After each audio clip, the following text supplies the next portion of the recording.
Birmingham. I'm here with Chef to Chef Live with a couple of Myers Parks folks down in North Carolina. Chef Scott and his GM, Mark Bado, joining me today. It's the day before Easter. It's Saturday. And we just were talking briefly before we got on here about Easter, but I'd like to elaborate just a little bit more on that about what you're seeing in Easter, your setups, and how it really translated to probably better revenue than anybody imagined. Mark, if you want to start, and then Scott, if you want to chime in after that. Sure. Obviously, one of our biggest holidays of the year. Easter being very large, and also probably the most important day of the year, Mother's Day, two of our biggest days of the year, and we may serve 8, 9, maybe 1,000 people. And our president came to me, was very concerned as it relates to the financials, that we're losing all that revenue. And I said, well, we may be losing some revenue, but we're not losing any margins. Doing one of the biggest events of the year comes with a lot of costs. When you have all the temp staff, and you have all the linens and the flowers and all those other things that we add, the margins are very, very, very small, and you're never sure exactly how much to make, and you're always pushing chef to make sure that he makes not just enough, but more than just enough. With it being Easter this year, we said, let's just do curbside, and chef has those numbers, but we were in excess of $30,000 at least as of yesterday, and so we're going to match what we normally do. We might have some better have some better margins on that, but it's so important to be able to touch your members and be able to meet some of their needs. One of the questions we always get asked is, why are we charging dues when we're closed down? And my response is, that's the cost of ownership of being in a club. We're in a wonderful club in a wonderful location, and just because we're partially shut down doesn't mean the costs don't continue to have our tax occur. We're keeping our culinary team and a lot of our staff in place, and it's just a time to whether the government shuts us down, or we go under renovations, or the member decides to go on a extended vacation or extended time away, those costs continue to incur. So maybe I'm jumping a little bit too far ahead, but we are prepared for tomorrow and excited for it. And Chef Scott and the back of the house team are been doing a great job with the curbside, and the front of the house is ready to go. And one thing that Chef's done a great job with, when he decided we're going to do this curbside, he was not going to back off on the material that he used as it related to the to-go packaging. And one of the a lot of positive feedbacks, but very positive about the packaging that he selected and using. It may cost a little bit more money, but it's the right way to go when this is your touch point. He looks nice and relaxed, doesn't he? He looks like he's ready for it. If I could get him to smile once in a while, it'd be good. You want to touch base on that real quick, Scott? Maybe your packaging and some of the stuff he was talking about? Sure. We try to, so we use the catering box. That was the one that we wound up with. It's a really sturdy package that we can then put our third and half pans into. And then in approaching, we kind of reverse engineered the menu so that everything would fit neatly into that packaging, so that it would be a really clean presentation to the members tomorrow. And so essentially our members get two boxes. They have 2 proteins, 3 sides. The sides go into third pans, and the proteins go into foil half pans. We print out the reheating instructions. We put that on top of each package. And what we've started doing now is recording video segments. And it's funny, all these skill sets that we've had to learn post-COVID-19. I use Adobe Rush to edit video now, and equalizing the different soundtracks and overlaying music and all this. But what we're doing is shooting video segments for each of these items that we make. So on Tuesday, we'll shoot ice cream. A couple days ago, we shot, sanitation. We'll do dog treats next Saturday. So when you come out to pick up groceries, you get a little bag of dog treats. Each package will have a QR code on it. And so you just hit that with your phone, takes you right to our YouTube channel. That's locked out to the public. And then you get to see a piece about how we make ice cream, how we make these dog treats, what it has in it. And so that, as Mr. Bado said, that's our only touch point now. And so going into this, the conversation with the team was, at every step, it needs to be phenomenal. The quality of the food, the presentation of the to-go food, the packaging, the video interaction with the membership needs to be, at the level you would expect as if you were sitting in the formal dining room or coming to a wine dinner. Yeah, would you mind the two of you touching base real quick on your day-to-day operations as well, that curbside and what that involves? And have you gotten into the market basket concept? Are you providing other things aside from menu options? Is it a pantry thing? Maybe you can touch base on that. Sure. I can start with that if you'd like. And so we offer, essentially, we have a static piece of the menu. That's our market menu. And so that's going to be prepared salads like chicken salad, tuna salad, potato, pasta. We offer hand-cut steaks every day. And we also offer a soup of the day as well as our house vegetable soup. And then fruit and, kind of all those gourmet staples that you could always expect. We offer two different options for families. We have a package, two different packages that feed 4 to 6 people, and that will be a protein, 2 sides. It always comes with dessert and a salad. And so we have that priced at $75. And then we have what we call an a la carte option, and this is food prepared hot and served hot. And so every day that includes a lighter option, maybe vegetarian or vegan, always, seafood or poultry. And then the other option, is a little bit heavier, it could be steak or a braised item or something like that. And so 2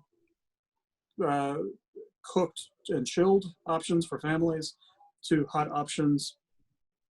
And then we have the market menu. And what we're seeing is we probably average about 80 orders per evening. And with the price points, what's happening is our per person average is so far up. We're probably grossing around around 5,000 a night with that sales model. When you said about 80 a night, is that a combination of the ones that are chilled down and the hot ones to go? A combination of? Right, that's all in. And so, if we have 40, and that's kind of the misleading thing is, if we have 40 family packages, we're actually cooking for 320. Yeah. And so it's a significant amount of food. Even tomorrow at Easter, we have 200 orders, not to get too far ahead, but, each package serves 6 people. And so, the numbers go way up. You're actually cooking for closer to 1,000.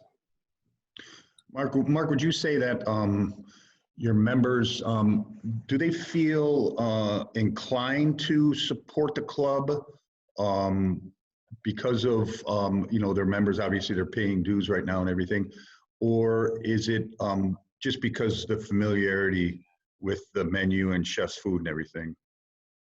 Yes, to both questions. Yes. Yes, to both questions. Myers Park, and I think obviously you were here, and I see the chef coat you have on. It was only 6 weeks ago we were together here and feeding 260 chefs here at the club. And Chef did use those QR codes to different parts of the club and giving some feedback. And he's using that now as greetings with the membership.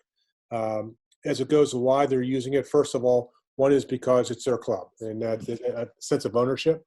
Also, we have 90% of our membership lives within 3 or 4 miles of the club, and this is a local club, and this is where they come, and this is their social point, and they feel that this is a great way to go. I think the third reason why I do it is because Chef's doing a great job with it.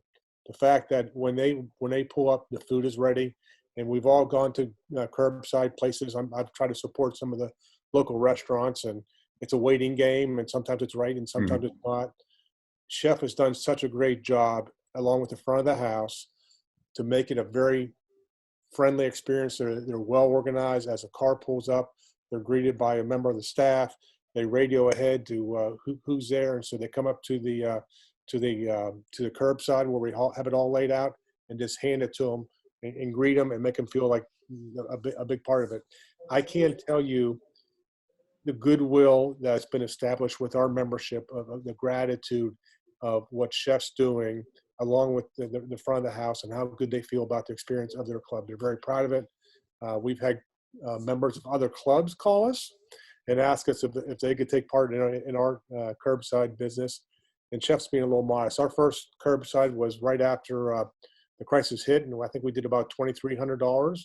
And we're up to as high as $7,500. Yeah. We're feeding a lot of people.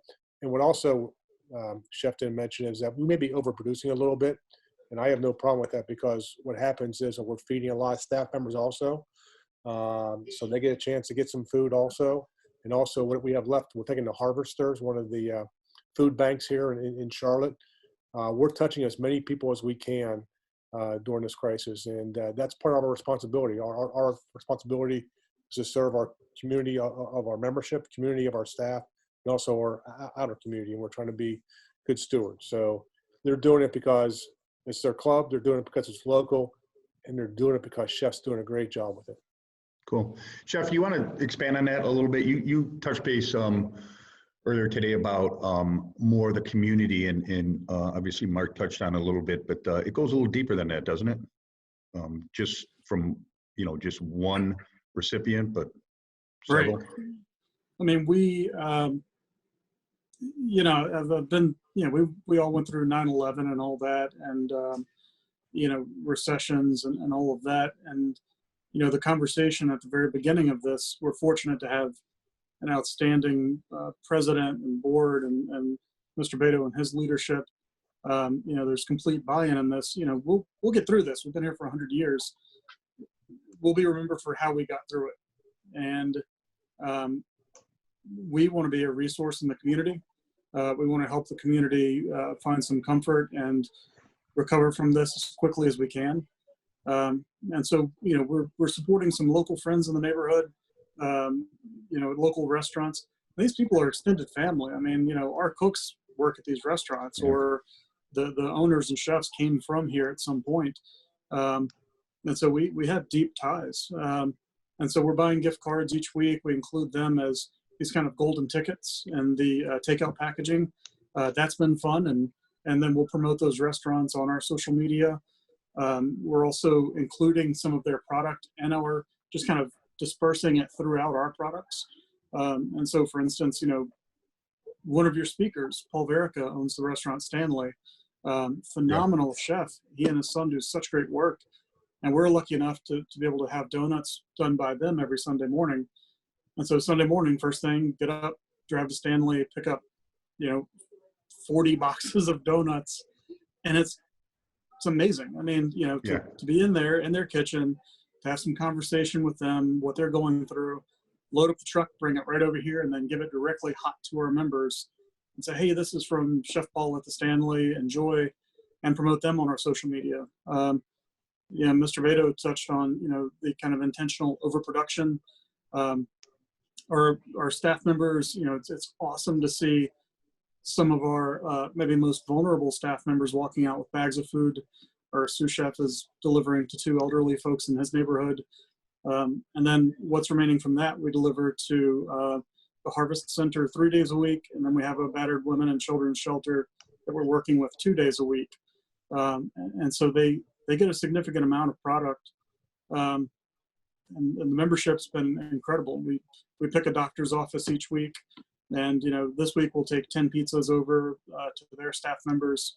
A couple weeks ago, we took, I think, food for 30 so they could take it home to their families at that doctor's office. And it's just,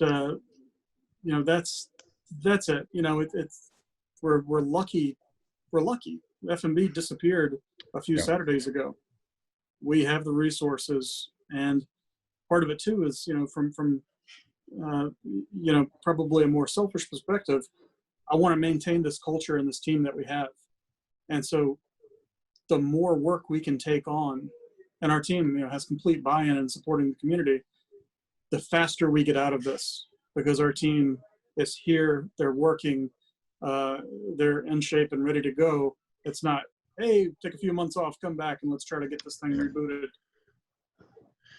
Yeah, to that point, Chef, and Mark, you can answer this as well, but the pool that you have right now shut down, is it a wait moment, and then you feel it's just going to be go?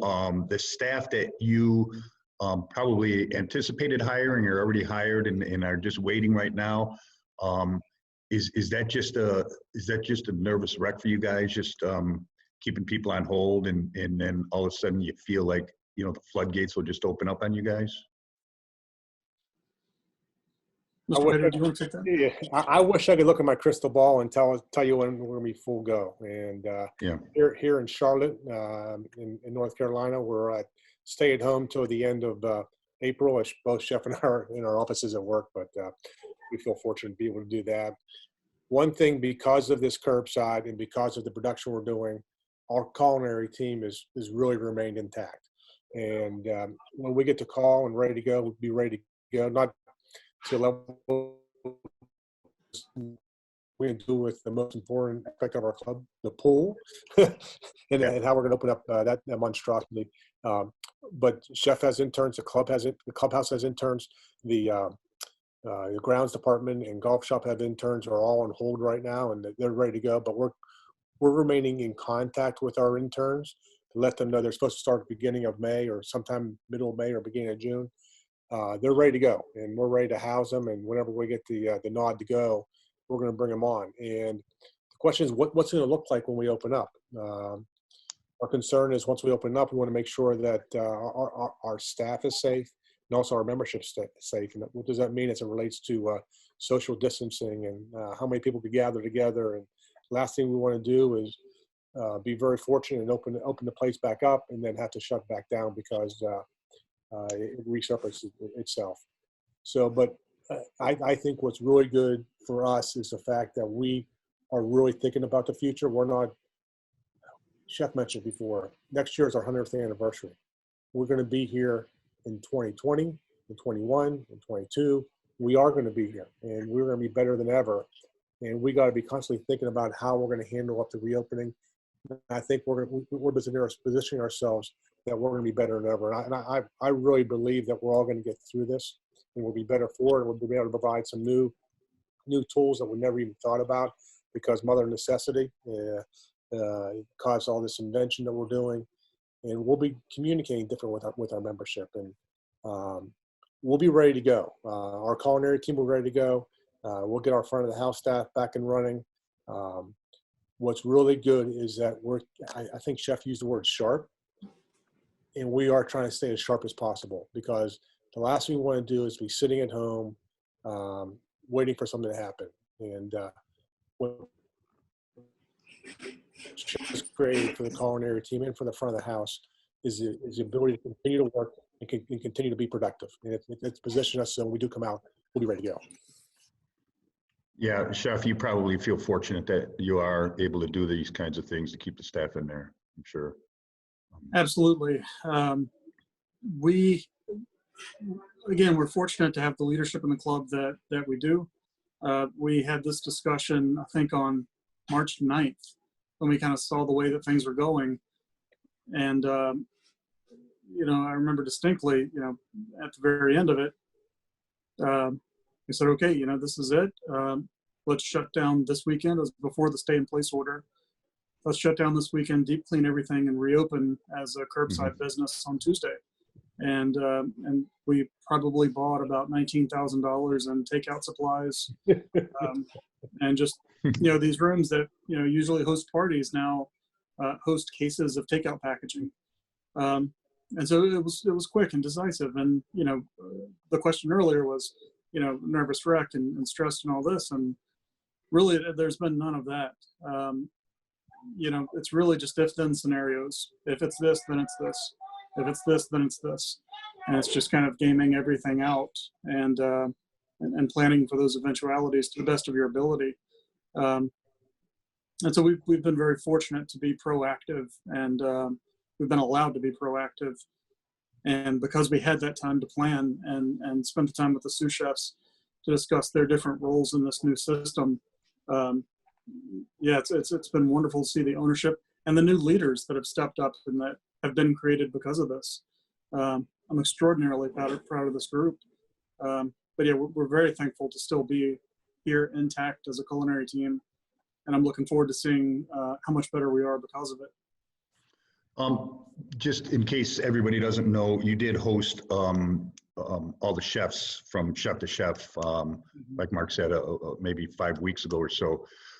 It was really great to see the kitchen, and it was, and you guys had it set up so well. I actually have your thing here. You guys put this together. Yeah, really well done. And going from station to station, you set it up to where you could interact with the sous chefs in the different areas and everything like that. Was that how was that realizing 250, 300 chefs are just gonna show up in buses and then all of a sudden walk around the club and then real quick, the setup was just fantastic, Scott. I know you got a lot of great feedback on it, as you should have. It was fantastic. I probably made it to 80% of the stations you had set up. It was unbelievable. yeah. But how was that? Just speaking of a nervous wreck, and I know you're a pretty cool customer, but did you step back a little bit and go, oh man, I need some crazy menus here, or what was the thought process? No, I mean, again, we're lucky to have an extraordinary team. And I think a key part of who we are as a culture and our kitchens here is, I come up with very, very little of any of this. When you see the great Instagram photos and you come in, you have a great experience. That's not me. We have amazing sous chefs that we empower.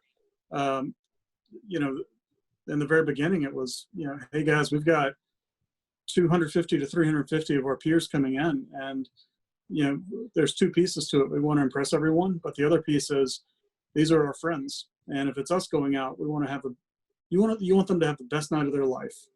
And so I want everyone to create a station and approach it that way. What would you love to have? What would you love to see? And it's not enough to just do what's been done. You come to these things to learn. And so, what do we need to bring in as resources? What stations do we need to build? I don't want to see what's been done. We want to see what's next. And our guys just had a fantastic vision. Chef Walker was kind enough to come up. Some of our alumni from over the years came back in. And, it's just like Mr. Bado is so good at, give people the coaching and the resources to be successful and get out of their way. And that's, how that came together and how everything comes together. It was cool to walk into the room and see you and Chef sitting right there. Oh man, you guys are doing sausages or something. I can't remember. I'll tell you what, it's to be honest, I tell a lot of these young guys coming through, the extraordinary thing is if you do the right things and you work hard enough, what I think you can never be truly prepared for is you can be shoulder to shoulder with your peers at some point.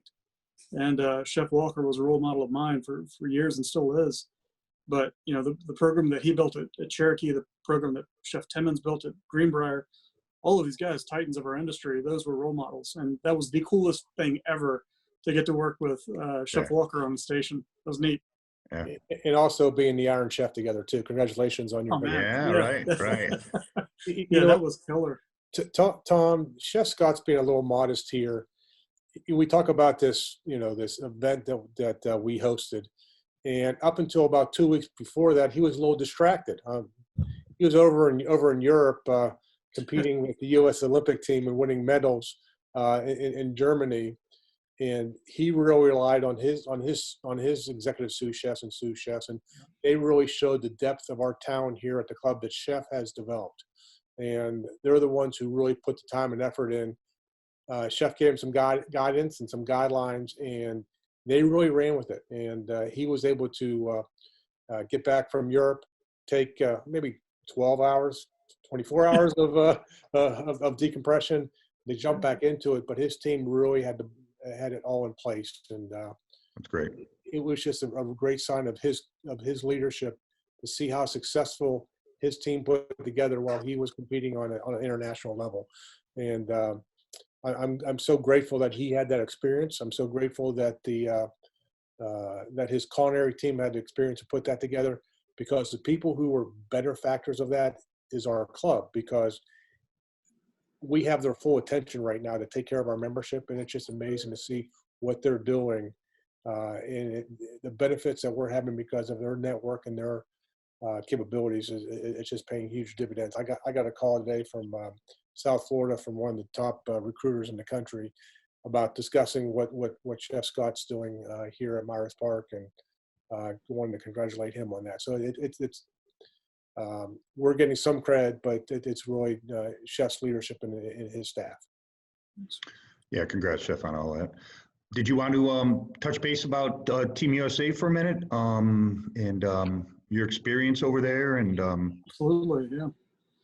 Yeah, I mean, it was, yeah, I had planned on going over to compete as an individual, as I've done previously.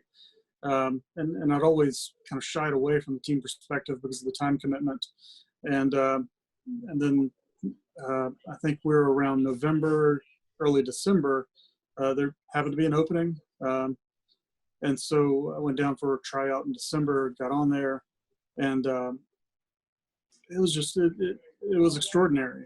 I've worked for Team USA chefs in the past, and the group of people that we had, you know, and the leadership of Jerry Ford, Kevin Storm, Raymond Pitts, you know, working with Gio, Jesus, Kelsey, Paul, Mark, all of these guys, it was just incredible. And they're so passionate and so dedicated to their craft.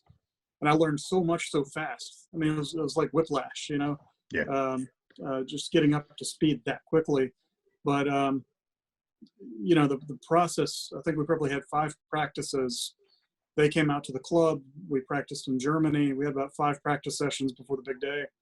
And there's nothing like it. I mean, the teams we were competing against, you know, Norway and Sweden and all those guys were just extraordinary. And the camaraderie is incredible. The craftsmanship is stellar. And I would say anyone that has a chance to compete locally, do it. You know, don't wait for your opportunity to make it. And, you know, start competing now. You know, compete internationally when you get the chance, whether it's individually or as part of the team. And just Team USA to represent our nation internationally was the honor of a lifetime. And the lessons I learned, you know, I'll take with me forever. And again, our team, you know, expressed so much pride. Jason Hall was here before me. He was on National Team USA, Jim Alexander's Team USA, John Bell. And so we have, you know, a long pedigree here of international competitors. But it was extraordinary to be able to join that roster. Great, awesome. We're out of time. I appreciate Chef Scott and Mr. Bado for taking time to talk to us. I hope continued success here in the rest of the season, and be well, okay? And congrats on all the success you've had. Thank you, John. We appreciate it. You guys stay safe, stay healthy. Sounds good. Thanks. Thank you. Bye. Take care.